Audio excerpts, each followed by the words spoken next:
नमस्कार दोस्तों, स्वागत है आपका मेरे यूट्यूब चैनल पर। तो दोस्तों, आज का जो हमारा टॉपिक होने वाला है वो है हिंदी व्याकरण के 20 वन लाइन जीके, यानी हिंदी व्याकरण के 20 वन लाइन, यानी एक लाइन में जीके आंसर होंगे।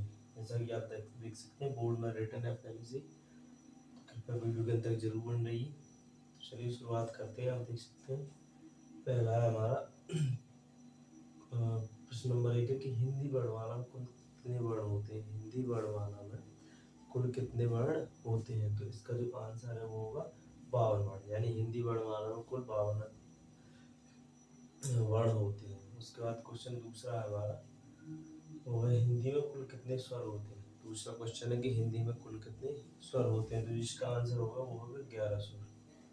उसके बाद तीसरा क्वेश्चन आप देख सकते हैं, दिया है कि हिंदी में कुल कितने व्यंजन होते हैं। व्यंजन कितने होते हैं। तो टोटल हिंदी में जो व्यंजन होते हैं वो होते हैं 41, यानी 41 व्यंजन। उसके बाद क्वेश्चन हमारा चौथा कि संज्ञा कितने प्रकार की होती है। संज्ञा कितने प्रकार की होती है। तो इसका जो आंसर है वो 5 प्रकार की। संज्ञा 5 प्रकार की होती है।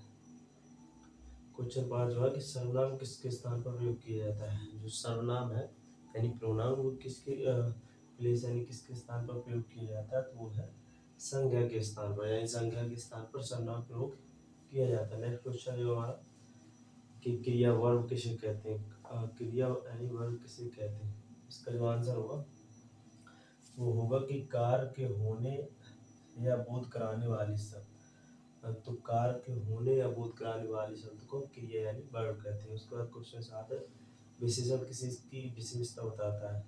जो विशेषण है वो किसकी विशेषता बताता है, यानी एडजेक्टिव है। तो विशेषण संज्ञा या सर्वनाम की, मतलब संज्ञा और सर्वनाम की दोनों की क्या कहता है, विशेषण विशेषता बताता है। उसके बाद क्वेश्चन 8 है, वचन कितने प्रकार के होते हैं। जो वचन होते हैं वो कितने प्रकार के होते हैं। तो वचन जो होते हैं वो 2 प्रकार के होते हैं। जैसा कि आप जानते हैं तो वचन 2 प्रकार के होते हैं। कौन कौन से। तो पहला होगा एक वचन, दूसरा बहुवचन। उसके बाद नेक्स्ट क्वेश्चन है हमारा क्वेश्चन नंबर 9, लिंग कितने प्रकार के होते हैं। तो इसका आंसर 2 प्रकार के, पुल्लिंग और स्त्रीलिंग। तो ये लिंग होगा। उसके बाद प्रश्न नंबर 10 है, काल कितने प्रकार के होते हैं।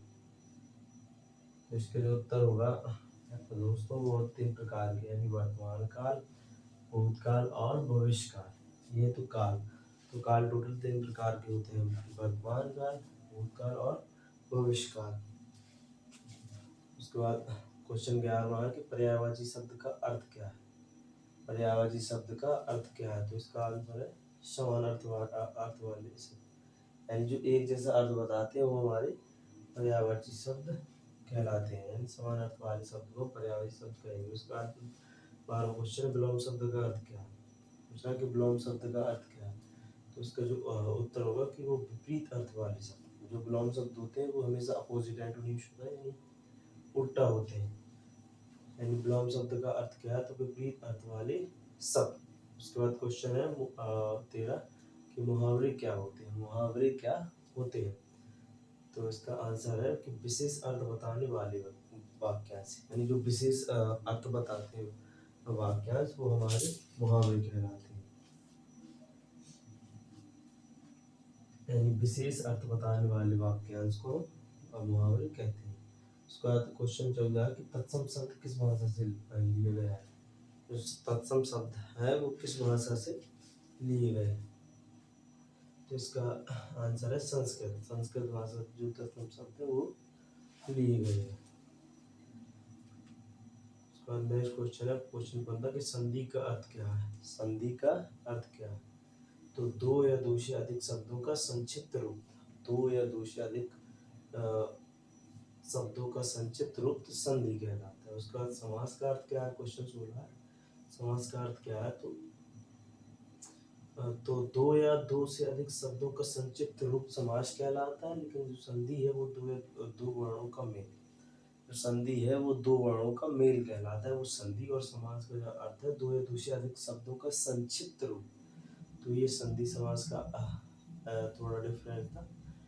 उसके बाद क्वेश्चन 17 के वर्णी के सार्थक समूह को क्या कहते हैं। वर्णी के सार्थक समूह को क्या कहते हैं। तो उसका आंसर है शब्द। उसके बाद क्वेश्चन 18 कि हिंदी भाषा किस लिपि से में की जाती है। हिंदी भाषा है वो किस लिपि में आती है तो वो है देवनागरी। उसके बाद क्वेश्चन 19 है स्वर कितने प्रकार के होते हैं। स्वर कितने प्रकार के होते हैं तो वो होते हैं दोस्तों 3, हर्ष, दीर्घ और लोप।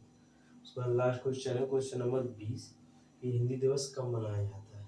जो हिंदी दिवस है वो 14 सितंबर को हिंदी दिवस मनाया जाता है। ये बहुत ही इंपॉर्टेंट क्वेश्चन है क्योंकि काफी बार एग्जाम में पूछा गया है।